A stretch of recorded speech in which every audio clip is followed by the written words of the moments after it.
we're in Glendalough. We're very, very close to the monastery. And what we're going to do today is there'll be a short presentation, and then I will introduce you to the monastery. I'll show you some buildings, but not in any big detail. To me, it's a place to wander, to feel the atmosphere, to enjoy it, and then we will have picnics. We can have picnics as the tutors and Amaya decide, in small groups or all together.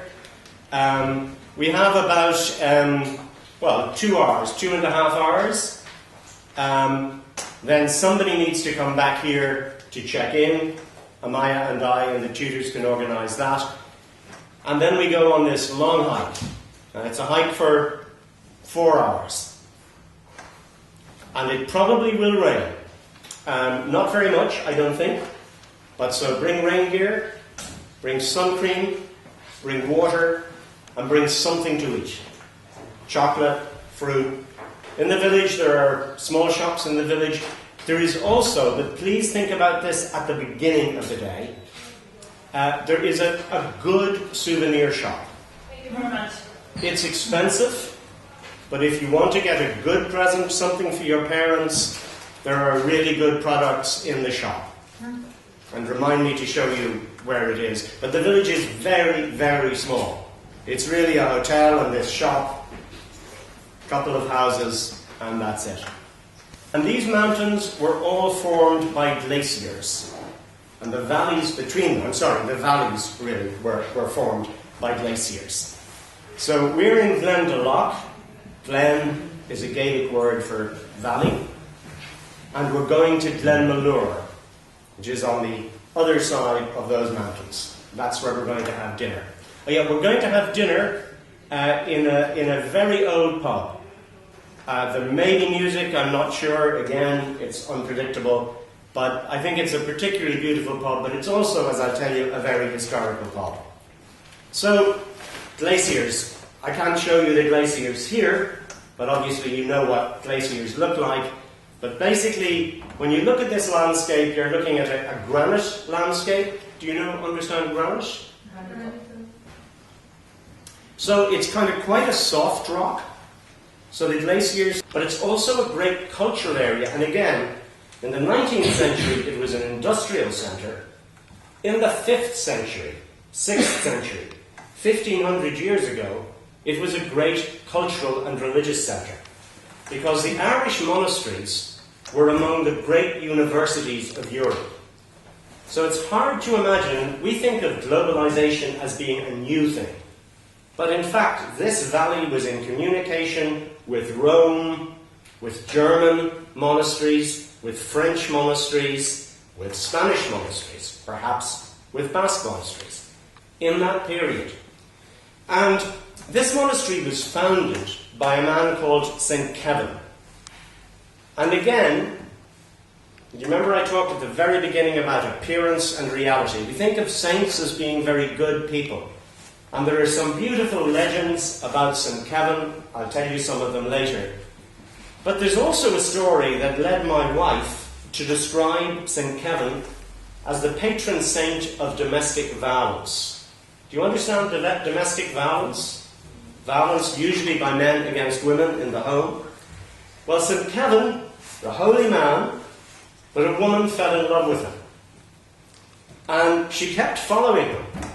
And he kept moving up the valley to try and escape from her. And eventually she found him in a cave where he used to meditate. And he beat her with nettles, with thorns, and he threw her into the lake where she drowned and died. And this was presented to us as children as an example of holiness. Make up your own minds. This is a wishing well. Do you know what a wishing well is? We have a big tradition in Ireland, and I think you have it in the Basque Country also, of wells and trees being associated with, first of all, with ancient religion, and then Christianity takes them over. But pagan beliefs still persist. And so people believe that you get good luck or you cure an illness by going to one of these places. And this place here, you'll see it this afternoon, it's just down the road, is a place where St. Kevin did one of his good things. Another woman came to him with a baby.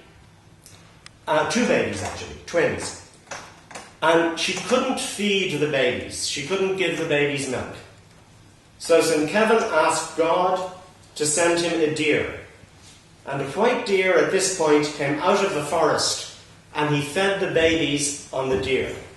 That's the legend. There are a lot of legends of St. Kevin with animals. So if you like, you can go and in this rock here, you'll find 5 finger marks, what appear to be finger marks. So you can put your fingers in those marks, your hand in the water, and you can ask for something good. That's a superstition. Strangely enough, this is up to 14th century, because before that, most of the buildings were made of wood, and they were burned many times. Why were they burned? Well, there were attacks, and what again we hear in traditional Irish history is it was attacks from the Vikings. And the Vikings did indeed attack them, and they did burn them, but there were also lots of attacks from other monasteries, because the head of the monastery, the abbot, was often like a warlord, and you had this wars and rivalry between different monasteries, different small kingdoms. So there is this prayer, because people did blame the Vikings for a lot of the destruction, from the fury, from the anger, from the violence of the Norsemen. The Norsemen is another word for Vikings, people from the north. Good Lord, deliver us. So we have this image of the Vikings as barbarians. We were the civilized Ireland, the land, remember I mentioned yesterday, the land of saints and scholars, and these pagan barbarians came from the north and they tried to destroy our culture. And that's partly true. But what's also true, and you actually saw last night, you sat in a room last night where we met the Irish kids. You sat in a room that was built by the Vikings. So, were they barbarians? Because they were the first people in Ireland to build cities. And they built the city of Dublin, and this tower here in the city of Waterford, another port. So there was a pattern that the first Vikings who came here were generally raiders, pirates, if you like. But then they began to settle, and they formed communities, and they intermarried with the Irish, and in fact by the 10th, 11th century, it's very hard to tell who is Gaelic and who is Viking. There is a great deal of mixture, intermarriage between the two groups. Now, moving on to the next valley, the valley we're going to finish the hike in, but it is a valley where invading colonizers constantly had very big problems. So in the 12th century, the Normans tried to conquer this valley, and they suffered very, very big defeats. In the 16th century, the Elizabethans came to the valley, and they suffered the biggest military defeat ever of British forces in Ireland. We think they brought about 1,200 people, which was quite a big army at the time, and that the Irish killed 800 of the 1,200, and the rest of them had to run.